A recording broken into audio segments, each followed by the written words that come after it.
Hello and welcome to the Games Insider Conversations That Matter, a special mini podcast series brought to you by Vault Productions in collaboration with WCMC FM 99.9 HD4. Today, we're spotlighting a 2026 Independent Games Festival nominee for Excellence in Narrative, Promise Mascot Agency, developed by Kaizen Game Works. Known for their distinctive blend of surrealism, sincerity, and sharp character writing, Kaizen Game Works has once again delivered a world that feels bizarre on the surface, but deeply human underneath. Promise Mascot Agency invites players to a strange and slightly chaotic town where mascots are more than marketing tools. They're people with pasts, promises, and problems. Let's explore what makes this narrative stand out for this year's IGF Awards conversation. I have with me Ollie Smith, game director at Kaizen Game Works. Hi, Ollie. Hi, thanks for having me. Nice to be here. Awesome. All right. Well, first of all, congratulations on the IGF nomination. How did it feel when you heard that Promise Mascot Agency was recognized for excellence in narrative? It was a big surprise. Yeah, that was a big shock to have got that through because, the IGF is pretty prestigious, and out of all the awards, it's up there with one of the ones that we really wanted to get at some point as a studio. So we'll see whether we manage to achieve that. But for now, like we're very excited. There's some great competition in our category, and yeah, I'm excited to see if we manage to do it or not. Awesome. Well, for listeners who may be new to the game, can you describe Promise Mascot Agency in just one sentence or so? Absolutely not. It's far too big. I've never managed to get a elevator pitch down, but it is an open world mascot management crime drama. You play as a character called Michi, who is a Yakuza lieutenant who is exiled to a dying town to make up for a mistake he made where he lost his crime family 12 billion yen. And he's sent to their last business, a secret business called the Promise Mascot Agency, which is bankrupt, and he's got to turn it around. And he needs to somehow earn back 12 billion yen, which is way too much money. There's no way that's going to happen. And so the mystery kind of unravels there about like why has he been sent to this dying town that's got a curse on it, who is behind his downfall, and how the hell is he going to make all this money? And he's aided by a mascot called Pinky, who is a severed finger mascot, who is the current manager of the mascot agency. And together they are going to try and turn the fortunes around and save Michi's Yakuza family from being wiped out by rivals. I love that. It's just fun, unique premise. And Mhm. the mascot being a severed finger is surprisingly fitting for Mhm. Yakuza member. Well, your game does balance absurd humor with surprisingly emotional storytelling. So tell me about the narrative philosophy behind the world. So we really wanted to make a grounded world where that had very real problems, so that the characters in it could be larger than life and could be silly and surprising and weird. And we, like, our previous game, Paradise Killer, was set on this fantasy island, like this tropical island meets Lovecraft nightmare island, where everything was like very big, very loud. And then on Promise Mascot Agency, the narrative, like the design of the narrative, was shared by myself and our art director Rachel, along with contributions from Ikumi Nakamura and other team members. But like Rachel was very keen to make sure that we didn't go so loud as Paradise Killer, like it was a grounded, rural, nostalgic, sentimental style setting where the characters could be larger than life. So we approached it with at the beginning of the game, beginning of development, we had no real like set idea of like the narrative arc and the themes that we were going to hit. It's just we wanted to do this mascot management game with this Yakuza lieutenant and have that like real clash of cultures, like total like city boy going to a dying town in the countryside. He's never worked in a proper business. He's never really interacted with the mascot business, and then suddenly he's the manager. And so he's like the fish out of water. And then we really like the kind of angry, but with a heart of gold kind of sidekick archetype, and that was Pinky. And she's the one that will guide you through this weird world and explain to Mitchie and the player what's going on, and then allow the player to be introduced to this world, and then start making choices in it about how they want to interact with people and what they want to do, and allow the player to be constantly surprised. That's one of our studio philosophies, is like constantly surprise the player, never like take the game very seriously, in that, like, respecting the player's time, respecting the player's agency and trust, and but have a lot of fun and silliness with our characters. So we do think like the truck will eventually be upgradable. You traverse the world in a beaten up old truck, but that will eventually be upgraded to be able to glide, and then you'll eventually be able to upgrade it to put a railgun in the back so that you can fire Pinky around. And you know, we start with a grounded idea, and then just allow silliness to develop over time.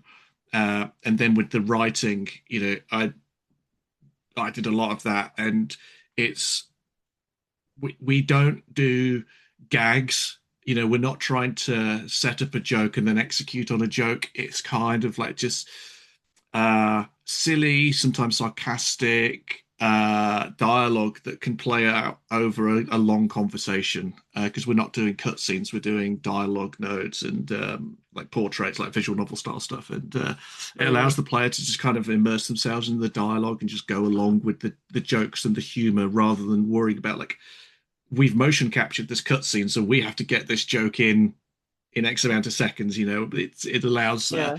the player. I describe it as kind of like bathing in our, like, story and dialogue. Like, everything is given time to breathe, and the player can kind of pick and choose the speed at which they go through things. Nice. Okay, well, one thing that really stands out is the sheer personality of the mascots. How did your team approach like character design and writing for such an unusual cast? So the mascot design, we started with, when we started the game, we were just about to start on it, and then we got a message saying that Ikumi Nakamura would like to work on it with you, and we're like, well, fantastic. Obviously, we want to say yes to this, but we've got nothing to send her, so we just gave her like the briefest outline of what we had, and just said, "Can you please, give us your take on this?" And so she came back with a number of mascots, good for you mascots, and some of the heroes, and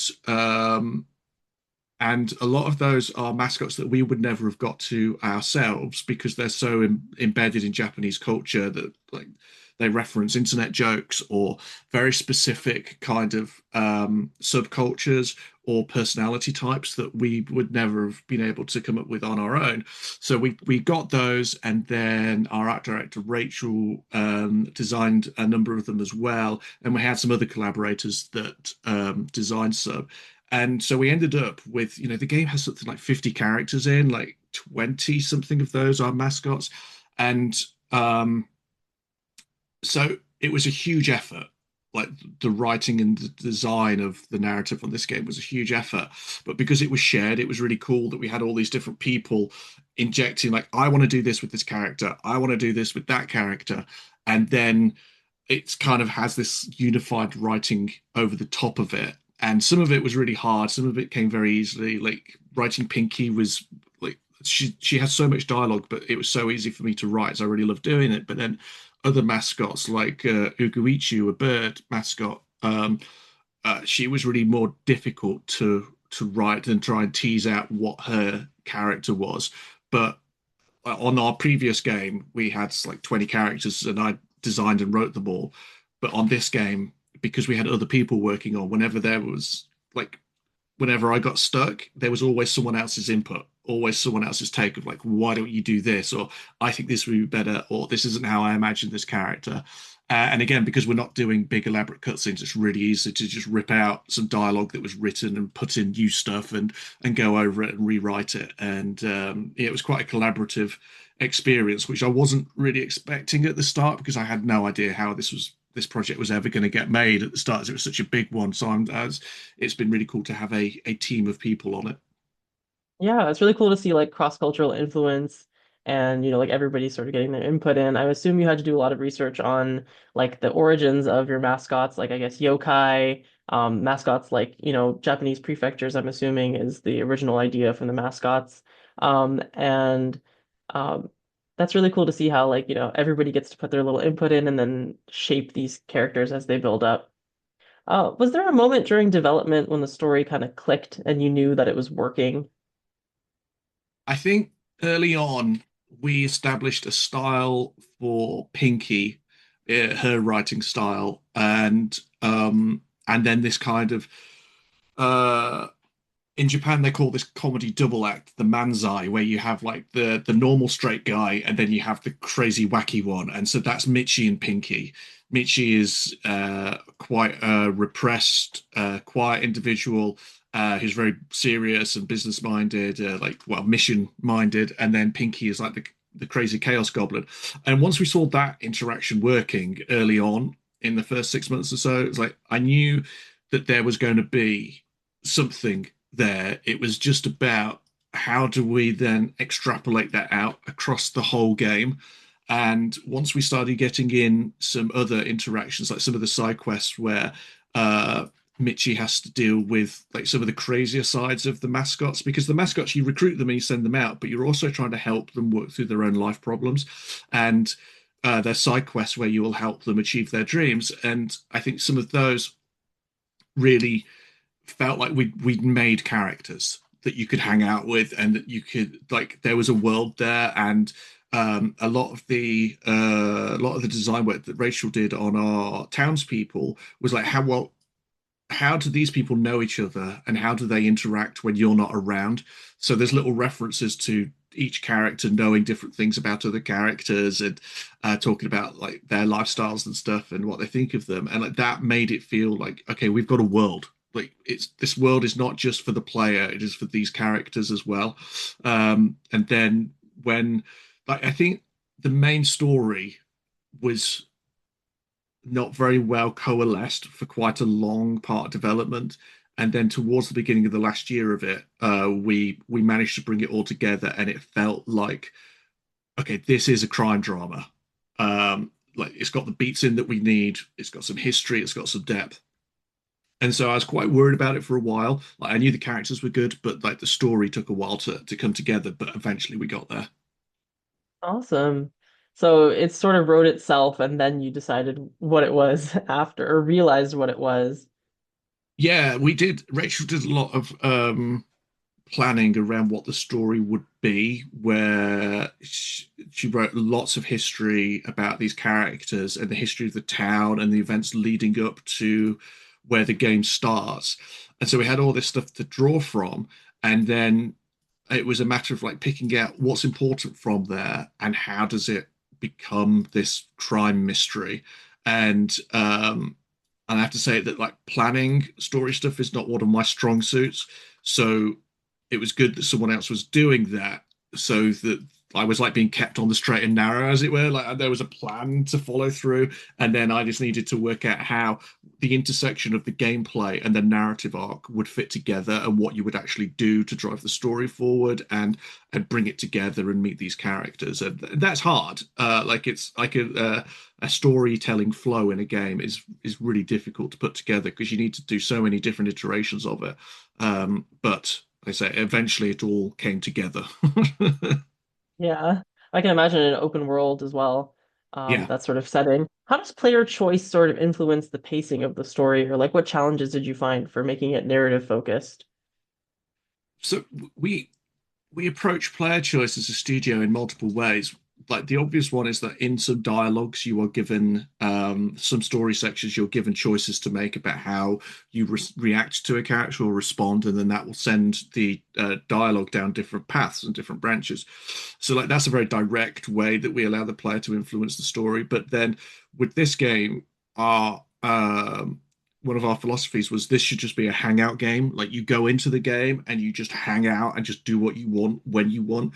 So we never have like any timed sections. We never have any kind of like scripted story set pieces that you have to achieve in a certain way. It's just the um when you choose to engage with the story is when you choose to engage with the story. Like a lot of games will have in an open world, you'll be wandering around and then you'll come up to where a story moment is going to take place, and the game will just cut. You might have just been wanting to walk down the street, but the game will instead cut into a cutscene. And we don't do that. It's always you elect to go into the cutscene by driving up to a character and then pressing X to start that conversation. So it allows the player to be like, I just want to hang out and drive around, do some exploration at the moment, and I will come back and deal with the story stuff later once I know some more things or I'm in a different mood. So I think like for us, it's just being very relaxed about what the player wants to do and just like try to put on as few controls as possible. Like in our previous game, our philosophy was we just don't care what the player does. Just let them out into the world. They can engage in any part of the story in any order. We don't care. Let them go for it. We care more this time, but we still have that philosophy of like we need to get out of the player's way and just let them, experience the story how they want to and when they want to. Nice. Well, through that, you guys have developed at Kaizen Game Works a recognizable voice, right? That's sort of offbeat, cinematic, and like, freedom of choice for the player vibe. How does Promise Mascot Agency evolve your studio's storytelling identity, and what risks did you take narratively that felt new for you? So our previous game, Paradise Killer, the setup is that it's an open world murder mystery, and you can find any clue in any order. You can speak to any suspect in any order. You can question them about any clue, any other suspect in any order, and we don't care. We made it a system that you would just be able to do anything at any time, and the game would still work and hang together.